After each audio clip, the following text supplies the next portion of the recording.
Hello friends, welcome to Fantasy Gurudama YouTube channel.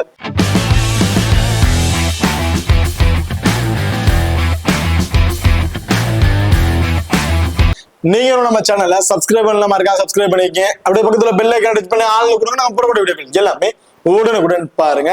இன்னைக்கு நம்ம இந்த வீடியோல டிஎன்பில நடக்கிற 24வது T20 மேட்சை பத்தி தான் பார்க்க போறோம். இந்த மேட்ச் யாராக்கிட்ட நடக்குது அப்படின்னா திண்டுக்கல் டிராகன் வர்ஸ் நெல்லை ராயல் கிங்ஸ், இவங்க ரெண்டு பேருக்கும் இடையில தாங்க இந்த மேட்ச் வந்து நடக்கிறதுக்கு. இந்த பர்டிகுலர் மேட்சோட ஒரு சின்ன ப்ரிவியூ வீடியோ தான் பார்க்க போறோம். வீடியோவை கடைசி ஸ்கிப் பண்ணாம பாருங்க. மேட்சை பொறுத்த வரைக்கும் 26ஆம் தேதி ஜூன் வந்து நடக்கிறதுக்கு. டைமிங் இரவு 7:15க்கு இந்த மேட்ச் வந்து நடக்கிறதுக்கு. விழுவை பொறுத்த வரைக்கும் திருநெல்வேலியில தாங்க இந்த மேட்ச் வந்து நடக்கிறதுக்கு. இப்ப நம்ம திருநெல்வேலியோட பிச் ரிப்போர்ட்டை பாத்துருவோம். சோ திருநெல்வேலியோட பிச் ரிப்போர்ட் ஆக்சுவல் எல்லாருக்குமே தெரிஞ்ச ஒரு வெனு தான். கிட்டத்தட்ட விளையாண்ட ஒரு 5 மேட்ச் சம்திங் வந்து ப்ளே பண்ணிட்டாங்க. அதுல பேட் ஃபர்ஸ்ட் பண்ணவங்களுக்கு வின்னிங் ரேஷியோ வந்து இருக்கு. அதாவது ஈக்குவல் தான். ஒரு 3 மேட்ச் பேட் ஃபர்ஸ்ட் பண்ணுவாங்க, 3 மேட்ச் பேட் செகண்ட் பண்ணுவாங்க, இந்த மாதிரி பண்ணிட்டு இருக்காங்க. சோ போத் இன்னிங்ஸ்லுமே பேட்ஸ்மேனுக்கு கொஞ்சம் நல்ல ஃபேவரபிளா இருக்கு. அதுல பர்டிகுலரா ஃபாஸ்ட் போலர்ஸ் போத் இன்னிங்ஸ்லுமே டாமினேட் பண்றாங்க. ஸ்பின்னரை கம்பேர் பண்ணும்போது ஸ்பின்னரை பொறுத்த வரைக்கும் ஃபர்ஸ்ட் போல் பண்ணும்போது டாமினேஷன் வந்து இருக்குது. செகண்டா போல் பண்ணும்போது அந்த அளவுக்கு டாமினேட் வந்து அவங்க கொடுக்கறது கிடையாது. பட் ஃபாஸ்ட் போலர்ஸ் ஃபர்ஸ்ட் போல் பண்ணாலும் சரி, செகண்டா போல் பண்ணாலும் சரி, விக்கெட் டேக்கிங் ஆப்ஷன் பவுலரா வந்து இருக்காங்க இந்த வினோ பொறுத்த வரைக்கும். காரணம் ஸ்டார்டிங் அந்த பவர் பிளேல 2-3 ஓவர் சம்திங் ஸ்விங் வெரிஸ், அந்த பால் நல்லாவே டேன் ஆகுது. அதுக்கு தகுந்த காத்து வேற ரொம்ப அடிக்கிறதுனால கரெக்டா அந்த மீடியம் பேஸ்ல போல் பண்ணக்கூடிய பவுலர்ஸ் அந்த விக்கெட்ஸ், அந்த பவர் பிளே விக்கெட்ஸ் வந்து எடுத்துடுறாங்க. சோ அப்படி இருக்கும்போது இந்த வெனுவை பொறுத்த வரைக்கும் பேட்டிங் ஃபர்ஸ்ட் பண்றவங்களுக்கு கொஞ்சம் வின்னிங் ரேஷியோ இருக்கும் அப்படிங்கிற மாதிரி நான் எதிர்பார்க்கிறேன் பர்டிகுலரா. சோ ஓகே, இப்ப அடுத்ததான் நீங்க என்ன நம்ம டெலிகிராம் சேனல் வந்து ஜாயின் பண்ணல அப்படின்னா மறக்காம ஜாயின் பண்ணிக்கங்க. லாஸ்ட் ஆஃப் ஒன் ஓவர்ல கிராண்ட் லீக் அண்ட் ஸ்மால் கூட ஒரு டெமோ டீம் வந்து கொடுக்கணும். அந்த டீம்ல இருந்து உங்க தகுந்த பிளேயர்ஸா இருக்கட்டும் அல்லது கேப்டன் அண்ட் வைஸ் கேப்டன் ஆகட்டும் சேஞ்ச் பண்ணி ப்ளே பண்ணி பாருங்க. அது மட்டும் இல்லாம லாஸ்ட் ஆஃப் அன் அவர்ல ஸ்போர்ட்ஸ் ஆப்ல இருக்க pop option and Kubera fantasy ஆப்ல இருக்க டியோ ஆப்ஷன், இது ரெண்டுலயுமே நாங்க எந்த ஆப்ஷன்ஸ் ட்ரை பண்றோமோ அதே ஆப்ஷன்ஸ்ல நம்ம டெலிகிராம் சேனல்லையும் வந்து கொடுத்துட்டு இருக்கோம். ஸோ மறக்காம நம்ம டெலிகிராம் சேனல் வந்து ஜாயின் பண்ணிக்கங்க. டிஸ்கிரிப்ஷன்ல லிங்க் இருக்கு. அது மட்டும் இல்லாம நீங்களும் நம்ம எக்ஸல் எப்பயும் இந்த இன்ஸ்டால் பண்ணல அப்படின்னா மறக்காம இன்ஸ்டால் பண்ணிக்கங்க. நம்ம எக்ஸல் 11 ஆப்ல ஒவ்வொரு டிஎன்பிஎல் மேட்சுக்கும் 3 லட்சம் ரூபாய் கிராண்ட் லீக்ஸ் வந்து கொடுத்துட்டு இருக்காங்க. ஸோ இந்த கிராண்ட் லீக்ஸ் ஏன் எல்லா மேட்சுக்குமே சொல்லிட்டு இருக்கேன் அப்படின்னா நம்ம எக்ஸல் 11 ஆப்ல யூசர்ஸ் பேஸ் ரொம்ப கம்மி. ஏன்னா நம்ம எக்ஸல் 11 ப்ளே பண்ற யூசர்ஸ் வந்து பாத்தீங்கன்னா ரொம்ப கம்மியா இருக்காங்க. கடைசி வரையுமே அந்த ஸ்லாட் வந்து ஃபில் ஆகாம இருக்கு. கிட்டத்தட்ட ஒரு 50 டீம் வரைக்கும் நம்ம மேய்க்கலாம். அட்லீஸ்ட் மற்ற டீம்ல ஒரு 15-20 டீம் மேக் பண்றீங்களா, அந்த டீமை தாராளமா அதுல ட்ரை பண்ணி பாருங்க. அதுல மற்ற டீம் நீங்க எடுக்கிற பயன்ஸோட இந்த இதெல்லாம் நீங்க டாப் ஆர்ல வரதுக்கு கூட வாய்ப்புகள் இருக்கு. அது மட்டும் இல்லாம நம்ம எக்ஸல் 11 ஆப்ல லோவஸ்ட் என்ட்ரி ஃபீஸ் தாங்க வந்து ரன் ஆகிட்டு இருக்கு. அதோட ஹெட் ஃபேண்டசி அப்படிங்கிற ஒரு ஆப்ஷனும் வந்து இதுல கொடுத்துருக்காங்க. இன்னொன்னு என்னன்னு பாத்தீங்கன்னா 100% டிடிஎஸ் அண்ட் ஜிஎஸ்டி முற்றிலும் ஃப்ரீ அப்படிங்கிற மாதிரி சொல்லியிருக்காங்க. அண்ட் இன்ஸ்டன்ட் வித்ட்ராவல் ஆப்ஷன்ஸ்ல ரன் ஆகிட்டு இருக்கிற ஒரு பெஸ்டான ஆப் பாத்தீங்கன்னா நம்ம எக்ஸல் 11 ஆப் தான் வந்திருக்கு. 30 செகண்ட்ல நம்மளால அமௌண்ட்டை வித்ட்ராவலும் வந்து பண்ணிக்க முடியும்.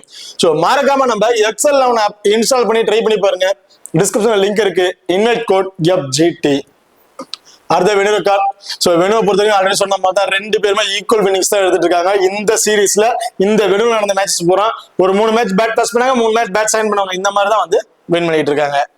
Average first score 160, highest score like Kovai kings 208, lower score Trichy grand Chola 71க்கு அவங்க 10 விக்கெட்ஸ் வந்து இழந்திருக்காங்க. ஓகே, இப்போ அடுத்ததான் ஹெட்வெட் ரெக்கார்ட் வந்து பாத்துறோம். ஸோ ஹெட்வெட் பொறுத்த வரைக்கும் லாஸ்ட் 5 வருஷத்துல ஒரு 5 மேட்சஸ் வந்து ப்ளே பண்ணிருக்காங்க. நெல்லை ராயல் கிங்ஸ் 4 மேட்சஸும், திண்டுக்கல் டிராகன்ஸ் ஒரே ஒரு மேட்சஸ் மட்டும் தான் வந்து வின் பண்ணிருக்காங்க.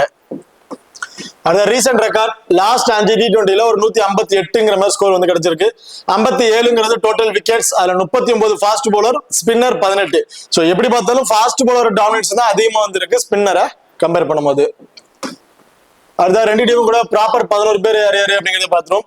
திண்டுக்கல் டிராகன்ஸை பொறுத்த வரைக்கும் அஸ்வின், சிவம் சிங் இன்னிங்ஸ் ஓபன் பண்றாங்க. Baba Indrajith wicket keeping option, Maan Bafna, R K Jain, Saini, Vimal Kumar, Karthik Saran, Varun Chakravarthy, Chandrasekar, Sandeep Warrier and Periyasamy. So இதுதான் திண்டுக்கல் டிராகன்ஸோட ஒரு ப்ராப்பர் 12 பேர் கொண்ட டீமா வந்து இருக்கு. அடுத்த நெல்லை ராயல் கிங்ஸை பொறுத்த வரைக்கும் சந்தோஷ் குமார் அண்ட் அருண் கார்த்தி 2 பேரும் இந்த இன்னிங்ஸ் ஓபன் பண்றாங்க. Haris, Athish, Sony Yadav, Hrithik Eswaran, Ajitesh, Mohammed Anand Khan, Sachin Rati, வித்வேஸ்வரன், Cherian and rakhi. So இதுதான் நெல்லை ராயல் கிங்ஸோட ஒரு ப்ராப்பர் 12 பேர் கொண்ட டீமா வந்து இருக்கு. ஓகே, இப்போ இந்த டீம்ல அந்த 4 ஓவர் பவுல் பண்ணக்கூடிய பவுலர் அப்படின்னு பாத்தீங்கன்னா ஸோ ஆஸ் யூஷுவல் எனக்கு தெரிஞ்சு சோனு யாதவ் 4 ஓவர், சச்சின் ரதி 4 ஓவர் வந்து போல் பண்ணிடுவாரு, அண்ட் வித்யாசரன் 4 ஓவர், சரியா 4 ஓவர். ஸோ கிட்டத்தட்ட இந்த 4 ஓவருமே 4 ஓவர் வந்து போல் பண்ணிடுவாங்க. Rocky 2 over and Harish 2 over bowling option கொடுத்து ட்ரை பண்ணி பார்க்கலாம். அது திண்டுக்கல் டிராகன்ஸை பொறுத்த வரைக்கும் ஆக்சுவல் மோஸ்ட்லி எல்லாருமே அஸ்வின், வருண் சக்கரவர்த்தி, சந்திரசேகர், சந்தீப் ஓவரே, பெரியசாமி இந்த 5 பேர் தான் மோஸ்ட்லியான ஓவர்ஸ் வந்து போல் பண்றாங்க. பட் லாஸ்ட் மேட்ச் நான் தெளிவா சொல்லியிருந்தேன் லாஸ்ட் மேட்ச் வீடியோல 6th போலிங் ஆப்ஷன் கார்த்திக் சரணை கூட ட்ரை பண்ணி பார்ப்பாங்க, இன்கேஸ் ஒரு விக்கெட் கூட எடுக்கிறதுக்கான வாய்ப்புகள் இருக்குன்னு. ஸோ அதே மாதிரி வந்து பண்ணியிருந்தாரு. இந்த மேட்சும் சேம் கார்த்திக் சரணுக்கு 2 ஓவர் கொடுத்து ட்ரை பண்ணி பார்ப்பாங்க. ரைட்டா மீடியம் ஃபாஸ்ட்ல பவுல் பண்ணக்கூடிய ஒரு பவுலரா வந்து இருக்காரு. அந்த 2 ஓவர் யாரோட ஓவர் கம்மியாகும் பாத்தீங்கன்னா சந்திரசேகரோட ஓவரை கம்மி பண்றதுக்கான வாய்ப்புகள் இருக்கு இந்த மேட்சஸை பொறுத்த வரைக்கும். ஓகே, இப்போ 2 டீமுக்கு பிளேயர்ஸ்ல யார் யாருக்கு இப்ப கொடுத்துக்கலாம் அப்படிங்கிறத பாத்துருவோம். திண்டுக்கல் டிராகன்ஸை பொறுத்த வரைக்கும் அஸ்வின், சிவம் சிங் 2 பேருமே நீங்க போத் இன்னிங்ஸ்லயுமே ட்ரை பண்ணி பாருங்க. ஏன்னா ஸ்மால் லீக்ல ட்ரை பண்றவங்க கிராண்ட் லீக் ஆக்சுவல் எல்லாத்துலயுமே போத் இன்னிங்ஸ்லயுமே இந்த 2 பேருமே ட்ரை பண்ணிருப்பாங்க. ஏன்னா இந்த 2 பேரோட ரீசன்ட் ஃபார்ம் அந்த அளவுக்கு சூப்பரா வந்து இருக்குங்க. சோ அப்படி இருக்கும்போது நம்ம வந்து போத் இன்னிங்ஸ்லயும் ட்ரை பண்ணி பார்க்கலாம். இதுல இல்ல நான் ஸ்மால் லீக்ல கொஞ்சம் ரிஸ்க் எடுக்க தயார் நினைச்சீங்கன்னா in case Dindigul dragons first bad பண்றாங்க அப்படிங்கிற பட்சத்துல சிவம் சிங்கை தவிர்த்துருங்க. அதுக்கு பதிலா பாபா இந்திரஜித் அல்லது மேன் பாஃபன், இந்த 2 பேர்ல எனி பேர் கூட நீங்க ட்ரை பண்ணி பாத்துக்கலாம். ஏன்னா என்ன ஒரே ஒரு காரணம் என்ன, ஒரு ரீசன்ட் ஃபார்ம் எல்லாமே சூப்பரா இருக்கு. சிங்கிள் ஆப்ஷன்ஸ்ல கூட பிளேயரா வந்திருக்காரு. அதுல Baba Indrajith wicket keeping option. அது மட்டும் இல்லாம இந்த வெனுல வந்து பாத்தீங்கன்னா ஸ்டார்டிங் பவர் பிளேல 1 or 2 விக்கெட்ஸ் வந்து டக்குன்னு போயிருது. சோ அப்படி இருக்கும்போது அஸ்வினை நம்ம ரிஸ்க் எடுக்க முடியாது. ஏன்னா 4 ஓவருமே போல் பண்றாரு, விக்கெட் எடுக்கிறதுக்கான வாய்ப்புகள் இருக்கு. அண்ட் ட்ரீம் டீமோட கேப்டன்ஷிப்பாவும் வரதுக்கான வாய்ப்புகள் இருக்கு. அண்ட் சிவம் சிங்கை பொறுத்த வரைக்கும் இந்த வெனுவோட கண்டிஷனை பொறுத்து செகண்டா பேட் பண்றாரு, நம்ம இம்பார்ட்டன் கொடுத்துக்கலாம் தாராளமா. ஏன்னா சேஃபான பிக்கா இருப்பாரு, ஒரு பவர் பிளே 25% அடிச்சு ஒரு ட்ரீம் டீம்ல வந்து வர எதிர்பார்க்கலாம். பட் இந்த வெனுல நல்ல ஒரு குவாலிட்டியான பேட்ஸ்மேனே ஃபர்ஸ்ட் பேட் பண்ணும்போது பவர் பிளேயர் டக்குன்னு விக்கெட்ஸ் வந்து இழந்திருக்காங்க. சோ அப்படி இருக்கும்போது ஃபர்ஸ்ட் பேட் பண்றாங்கன்னா சிவம் சிங்கை தவிர்த்துட்டு இந்திரஜித் அல்லது மேன் பாஃபர், சோ இந்த மாதிரி ஆப்ஷன்ல யாரை வேணா நீங்க ட்ரை பண்ணி பாத்துக்கலாம். செகண்டா பேட் பண்றாங்கன்னா 2 பேருமே இம்பார்ட்டன் கொடுத்து ட்ரை பண்ணிக்கங்க. Baba Indrajith wicket keeping option வந்து பண்றாரு. சோ ஆப்போனன்ட் டீம்ல இருக்கக்கூடிய விக்கெட் கீப்பர் ரித்திக் ஈஸ்வரன் அவரோட டவுன் ரொம்ப பின்தங்கி இருக்கு. சோ அப்படியே அவர் டவுன் வரையும் பேட்டிங் ஆட செகண்டா பேட் பண்ணும்போதெல்லாம் வருமாங்கிற ஒரு கொஸ்டின் மார்க். சோ அப்படி இருக்கும்போது எனக்கு தெரிஞ்சு பாபா இந்திரஜித் நீங்க போத் இன்னிங்ஸ்லுமே ட்ரை பண்ணி பார்க்கலாம். சோ பெரிய அளவுக்கு ஃபேண்டசி பாயிண்ட் அப்படிங்கிற எதிர்பார்த்தீங்கன்னா ரித்திக் ஈஸ்வரனை கம்பேர் பண்ணும்போது ஒரு ஃபேண்டசி வழியை கொஞ்சம் இன்க்ரீஸ் ஆகிறதுக்கான வாய்ப்பு இருக்கு. சோ மற்ற பிளேயர்ஸ் நம்ம கம்பேர் பண்ண முடியாது. 2 விக்கெட் கீப்பரையும் கம்பேர் பண்ண பார்க்கும்போது ரித்திக் ஈஸ்வரனை கம்பேர் பண்ணும்போது பாபா இந்திரஜித் டாப் ஆர்டர்ல வந்துடுறாரு. சோ பவர் பிளே வந்து ஒரு 15 ரன் அடிக்கிறாரு அப்படின்னு வச்சாலும் ஒரு 25+ ஃபேண்டசி பாயிண்ட் பேட்டிங்ல இருந்து கிடைச்சிடும். அண்ட் பவுலிங் விக்கெட் கீப்பிங் பண்றதுல இந்த ரன் அவுட் ஸ்டம்ப் கேச்சஸ் மூலமா ஒரு பர்டிகுலர் பாயிண்ட்ஸ் கிட்டத்தட்ட ஓரளவு ஒரு 35 இருந்து ஒரு 40+ ஃபேண்டசி பாயிண்ட் கிடைக்குது அப்படிங்கறத வச்சு. ஆனா ரித்திக் ஈஸ்வரனை பொறுத்த வரைக்கும் ஒரு பேட்டிங் டவுன் ரொம்ப பின்தங்கி இருக்கு. சோ ஃபர்ஸ்ட் பேட் பண்ணும்போது பேட்டிங் வராருன்னா அந்த கடைசி கட்டத்துல பெருசா ஸ்கோர்ஸ் அடிச்சாலும் ஆடும் போது அவர் எல்லா பாலுமே அடிக்க போகும்போது கொஞ்சம் ஏர்ல விக்கெட் வாய்ப்பு இருக்கு. சோ பேட்டிங்ல இருந்து அவர் இருந்து சேம் அதே 15 25+ ஃபேண்டசி பாயிண்ட் அப்படிங்கிற எதிர்பார்ப்போம். அந்த விக்கெட் கீப்பிங் மூலமா அதாவது ஃபர்ஸ்ட் பேட் பண்ணும்போது அந்த விக்கெட் கீப்பிங் மூலமா கிடைக்கிற பாயிண்ட்ஸ் கிடைக்குமாங்கிறது ஒரு கொஸ்டின் மார்க்கா இருக்கு. செகண்டா பேட் பண்ணாருன்னா அவர் வரையும் பேட்டிங் ஆர்டர் வருவாங்கிறது ஒரு கொஸ்டின் மார்க்கா இருக்கு. சோ அப்படி இருக்கும் போது ரொம்ப ரிஸ்கா போயிருவாரு. அதுல சேஃபான பேட்னா பாபா இந்திரஜித்தை நீங்க ட்ரை பண்ணி பாத்துக்கலாம். மேன் பாஃபன், சோ மேன் பாஃபனை பொறுத்த வரைக்கும் எல்லா பாலுமே அடிச்சாடணும்னு பாக்குறாரு.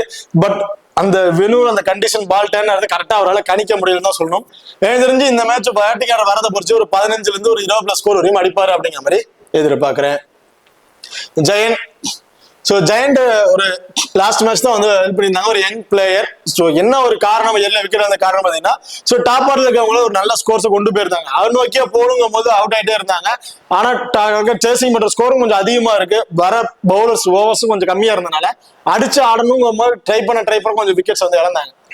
இந்த மேட்ச் ஃபர்ஸ்ட் பேட் பண்றாங்கன்னா ஜெயண்ட் நீங்க தாராளமா ட்ரை பண்ணி பார்க்கலாம். சிங்கிள் ஆப்ஷன் தான், சைனி தேவையில்ல, மனா பாஃபன் தேவையில்ல. சோ சிவம் சிங் 3 பேர் கூட தவிர்த்துட்டு நீங்க அஸ்வின், பாபா இந்திரஜித், ஜெயன் இந்த 3 பேர் கூட நீங்க ட்ரை பண்ணி பாருங்க ஃபர்ஸ்ட் பேட் பண்றாங்கன்னா. ஏன்னா கொஞ்சம் டிஃபரன்ஸ்லாம் இருக்கும் கிராண்ட் லீக்ல. ஏன்னா விக்கெட் இழக்கிறது நம்ம பார்த்துக்கிட்டே இருக்கும். சோ எப்படிதான் பார்த்தாலும் அதே காம்பினேஷன்ல போறது ரிஸ்கா போயிடும். சோ விக்கெட் எப்படி விழுதுன்னு தெரியுது. சோ அதுக்கு தகுந்த பிளேயர்ஸ் நம்ம ட்ரை பண்ணி பார்க்கலாம் போது சோ இந்த மாதிரி காம்பினேஷன் நீங்க ட்ரை பண்ணி பாத்துங்க. சைனி ஃபர்ஸ்ட் பேட் பண்றாருன்னா பேட்டிங் ஆடுற வரைக்கும் கண்டிப்பா வந்துருவாங்க. அந்த பேட்டிங்ல எனக்கு தெரிஞ்ச ஒரு 20+ ஸ்கோர் வரைக்கும் அடிப்பாரு அப்படிங்கிற மாதிரி எதிர்பார்க்கிறேன். பெரிய அளவுக்கு அவரோட ஸ்கோர்ஸ் வந்து எதிர்பார்க்க முடியாது. அந்த ட்ரீம் டீம்ல ஒரு வாரங்கிறது பெரிய கொஸ்டின் மார்க்கா தான் வந்து இருக்கு. விமல் குமார். சோ விமல் குமாரோட பேட்டிங் ஆர்டர் சப்போஸ் டாப் ஆர்டர்ல கொண்டு வந்தாங்க அப்படின்னா அவருக்கு ஒரு இப்ப நம்ம ட்ரை பண்ணலாம். நல்ல ஒரு குவாலிட்டியான பேட்ஸ்மேன், பாலுக்கு தகுந்த ரொட்டேஷன் பண்ணி பிளே பண்ணுவாரு, நல்ல ஒரு ஸ்கோர் கொண்டு வரதுக்கு வாய்ப்பு இருக்கு. ஆனா ஒரு பேட்டிங் ஆர்டர் ரொம்ப பின்தங்கி இருக்குது. சப்போஸ் விக்கெட் விழுவுல டாப்பா இருக்கவங்க ஸ்டேபிளா பிளே பண்ணிட்டாங்கன்னா ஒரு பேட்டிங் ஆர்டர் வரமாட்டாரு. அப்படியே அவர் வர டவுனா இருந்தாலும் கடைசி அந்த 2 ஓவருக்குள்ள தான் வருவாரு. அந்த 2 ஓவர்ல ஒரு 30+ ஸ்கோர் அடிச்சு ட்ரீம் டீம்ல வருவாங்க, பெரிய டவுட்டா இருக்கு. சோ அப்ப விமல் குமாரை நம்ம கன்சிடர் பண்ண தேவையில்ல. கிராண்ட் லீக் ட்ரை பண்றீங்க, அதாவது நெல்லை கிங்ஸ்க்கு ஃபேவரா நீங்க டீமை மேக் பண்ணிட்டீங்க, திண்டுக்கல் டிராகன்ஸ் எல்லாம் டக்கு டக்குனு விக்கெட்ஸ் இழந்துருவாங்கன்னு வச்சீங்கன்னா அதுல விமல் குமாருக்கு ஒரு 10ல ஒரு டீம்ல வந்து ட்ரை பண்ணி பாத்துக்குங்க. கார்த்திக் சரண் 2 ஓவர்ல இருந்து 3 ஓவர் வரைக்கும் கூட பவுல் பண்றதுக்கான வாய்ப்புகள் இருக்கு. காரணம் இங்க வருண் சக்கரவர்த்தி லாஸ்ட் மேட்ச் 4 ஓவர் பவுலிங் பண்ணி ஒரு விக்கெட் அப்படிதான் எடுத்திருந்தாரு. சோ கடைசி வரையும் அவருக்கு அந்த பவுலிங் ஆப்ஷன் கொடுத்துருவாங்க. 4 ஓவருமே பெருசா சேஞ்ச் பண்ண மாட்டாங்க. சந்திரசேகரோட பவுலிங் ஆப்ஷன் மட்டும் தான் கம்மி பண்ணி அங்க கொடுத்தாங்க. கரெக்டா அதுவும் சூட்டபிளா இருந்துச்சு. பவர் பிளே பிளேயரும் வந்து ஒரு விக்கெட்டையும் வந்து எடுத்துட்டாரு. பவர் பிளே பிளேயர் வந்து பவுலிங் ஆப்ஷன் வந்து பவுல் பண்றாரு. இந்த மேட்சும் சேம் அதே மாதிரி 2 ஓவர் கொடுத்து ட்ரை பண்றதுக்கான வாய்ப்புகள் இருக்கு. அதுல ஒரு விக்கெட் அப்படிங்கறத எதிர்பார்க்கலாம்.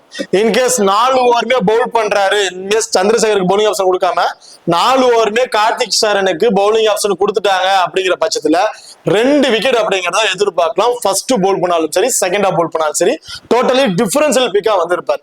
இல்ல அந்த 2 ஓவர் கொடுக்குற பட்சம் போது அவர்கிட்ட நம்ம ஒரு விக்கெட்டா எதிர்பார்க்க முடியும். கிராண்ட் லீக் ட்ரை பண்றாங்க, 10ல ஒரு 2 டீம்ல மட்டும் ஒரு இம்பார்ட்டன் வருது, ட்ரை பண்ணி பாருங்க. ஏன்னா பேட்டிங் ஆப்ஷன் கிடைக்காது ரொம்ப. ஏன்னா டாப் ஆர்டர்ல இருந்தாரு, பவுலிங் ஆப்ஷன் கொடுக்குற டைம்ஸ் பேட்டிங் சேஞ்ச் பண்ணிட்டாங்க. சோ ஃபர்ஸ்ட் பேட்டிங் ஆப்ஷன் கிடைக்காது. பவுலிங்ல 2 ஓவர் தான் பவுல் பண்றாங்க போது அந்த 2 ஓவர்ல 3 விக்கெட்ல இருக்க வாய்ப்பு கிடையாது. ஒரு விக்கெட் அன்எக்ஸ்பெக்டடா எதிர்பார்க்கலாம். ஒரு விக்கெட் தான் நம்ம கன்ஃபார்ம் வந்து எதிர்பார்க்க முடியும். சோ அப்ப எல்லா டீம்லயுமே ரிஸ்க் எடுத்து ட்ரை பண்ணாம ஏதாச்சும் 1 or 2 டீம்ல மட்டும் ட்ரை பண்ணி பாத்துக்கங்க. வருண் சக்கரவர்த்தி ஆஸ் யூசுவல் எல்லாருமே போத் இன்னிங்ஸுமே ட்ரை பண்ணியிருப்பாங்க. அந்த இடத்துல நம்ம ரிஸ்க் எடுக்க தேவையில்ல. நீங்க ஸ்மால் லீக் ட்ரை பண்ணும்போது போத் இன்னிங்ஸுமே ட்ரை பண்ணிக்கங்க. பட் கிராண்ட் லீக் ட்ரை பண்றீங்க அப்படிங்கிற பட்சத்துல ஃபர்ஸ்ட் பவுல் பண்ணா மட்டும் வருண் சக்கரவர்த்திக்கு ஒரு இம்பார்ட்டன் கொடுத்துங்க. செகண்டா பவுல்னா வருண் சக்கரவர்த்தி நீங்க கன்சல்ட் பண்ண தேவையில்லை. சந்திரசேகர் சரி 4 ஓவருமே போடுறது இல்லைங்க. சோ லெஃப்ட் ஆர்ம் ஆர்த்தடாக்ஸ் பவுலருக்கு ஃபர்ஸ்ட் பவுல் பண்ணும்போது நல்லாவே ஒரு விக்கெட்டிங் ஆப்ஷன் வந்து இருக்கு. பட் லாஸ்ட் மேட்ச் அவர் ஓவர் கொஞ்சம் அடி வாங்குது அப்படிங்கறதுனால சேஞ்சஸ் பண்ணிட்டாங்க. இந்த மேட்ச் எனக்கு தெரிஞ்சு 4 ஓவருமே கம்ப்ளீட்டா பவுல் பண்ணாரு அப்படின்னா ஃபர்ஸ்ட் பவுல் பண்ணும்போது 2 விக்கெட், செகண்டா பவுல் பண்ணும்போது 1 விக்கெட் அப்படிங்க எதிர்பார்க்கலாம். 4 ஓவர் பவுல் பண்ணல அப்படிங்கிற பட்சத்துல இவரை நீங்க கன்சல்ட் பண்ண தேவையில்ல. ஸோ ஸ்மால் லீக்ல மோஸ்ட்லி ட்ரை பண்ண வேணாம், கிராண்ட் லீக் ட்ரை பண்றாங்க, 10ல ஒரு 2 டீம். ஸோ இந்த மாதிரி ஆப்ஷன் ட்ரை பண்ணி பாத்துக்கலாம். சந்தீப் வாரியர். சந்தீப் வாரியர் பொறுத்தவரைக்கும் ரொம்ப இம்பார்ட்டன்ட் பிக் பிளேயரா வந்திருப்பாரு. லாஸ்ட் மேட்ச் பெருசா அந்த ஹிட் கிடைக்கல, ஏன்னா டெத் ஓவர் பவுலரா வந்திருக்காங்க Sandeep Warrier and Periyasamy. Sandeep Warrier 19, Periyasamy 20 over. So இப்படி இந்த 2 பேர் தான் அந்த டெத் ஓவர்ஸ் வந்து பவுல் பண்றாங்க. ஸ்டார்டிங் பவர் பிளேல அஸ்வின், சந்தீப் வாரியர் அண்ட் கார்த்திக் சரண். சோ இந்த மாதிரி ஆப்ஷன்ல பவுலிங் ஆப்ஷன் அவங்க எடுத்துக்கிறாங்க. சோ அப்ப அந்த கடைசி 2 ஓவர் பவுல் பண்ணும்போது ஃபர்ஸ்ட் பவுல் பண்றாங்கன்னா ரொம்ப ரொம்ப இம்பார்ட்டன்ட் பிக்கா வந்திருப்பாங்க. பட் 2 பேருமே நல்ல ஒரு குவாலிட்டியான பவுலர்ஸ், நல்ல ஒரு விக்கெட் டேக்கிங் ஆப்ஷன் பவுலர் அப்படிங்கிறதுனால நீங்க இவங்க 2 பேருமே போத் இன்னிங்ஸ்லயும் ட்ரை பண்ணி பார்த்துக்கலாம். இதுல சந்தீப் வாரியர் அண்ட் பெரியசாமியோட மைனஸ் பாத்தீங்கன்னா பெரியசாமி லாஸ்ட் மேட்ச் ரொம்பவே அடி வாங்கிட்டாரு, பெருசா அவருக்கு சப்போர்ட் பண்ணல, விக்கெட்டிங் ஆப்ஷன் இல்ல, கிட்டத்தட்ட 70+ ஸ்கோருக்கு மேல கொடுத்துட்டாரு, அது பெரிய இதாகி போச்சு. பட் இந்த மேட்ச் டோட்டலி சேஞ்ச் ஆகி அதுக்கு அது சொல்ற அளவுக்கு 2 விக்கெட் மேல எடுத்து கம்மியான ஸ்கோர்ல கொடுக்கறதுக்கான வாய்ப்புகளும் வந்து இருக்கு. சந்தீப் வாரியரை பொறுத்த வரைக்கும் லாஸ்ட் மேட்ச் பவுல் பண்ணும் போது சம்திங் இந்த கை பக்கத்துல ஜஸ்ட்ல கொஞ்சம் பெயின் மாதிரி இருந்துச்சு, கரெக்டா அவரால் இது பண்ண முடியலங்கிற மாதிரி ட்ரீட்மெண்ட்லாம் எடுத்துட்டு இருந்தாரு. கிட்டத்தட்ட ரொம்ப 2-3 நாளுக்கு மேல ஆயிடுச்சு. சோ அதனால கண்டிப்பா கியூர் ஆயிருப்பாரு அப்படிங்கிற மாதிரி எதிர்பார்க்கிறேன். கண்டிப்பா இந்த மேட்ச் சந்தீப் வாரியர் வந்து நம்ம 2 விக்கெட்டுங்கிறது தாராளமா வந்து எதிர்பார்க்கலாம். ஓகே, இப்போ நெல்லை கிங்ஸுக்கு பிளேயர்ஸ்ல யார் யாருக்கு என்ன ஆப்ஷன் அப்படிங்கிறத பாத்துருவோம். சந்தோஷ்குமார், அருண் கார்த்தி 2 பேருமே வந்து இன்னிங்ஸ் வந்து ஓபன் பண்றாங்க. சோ இந்த 2 பேருமே ஃபர்ஸ்ட் பேட் பண்றாங்க அப்படின்னா நீங்க கன்சல்ட் பண்ண தேவையில்லை. 2 பேருமே டக்குன்னு விக்கெட்ஸ் எடுக்கிறதுக்கான வாய்ப்புகள் இருக்கு. அடுத்தடுத்து இருக்க பிளேயர்ஸை நீங்க ட்ரை பண்ணி பாத்துக்கலாம். ஏன்னா ஃபர்ஸ்ட் பேட் பண்றாங்கன்னா பவர் பிளேல இருந்திருக்கு ஸ்விங்ல கண்டிப்பா விக்கெட். ஸ்டார்டிங் பவர் பிளேல சந்தீப் வாரியர் பவுல் பண்றாரு, அதுக்கடுத்து பாத்தீங்கன்னா அஸ்வின் பவுல் பண்றாரு.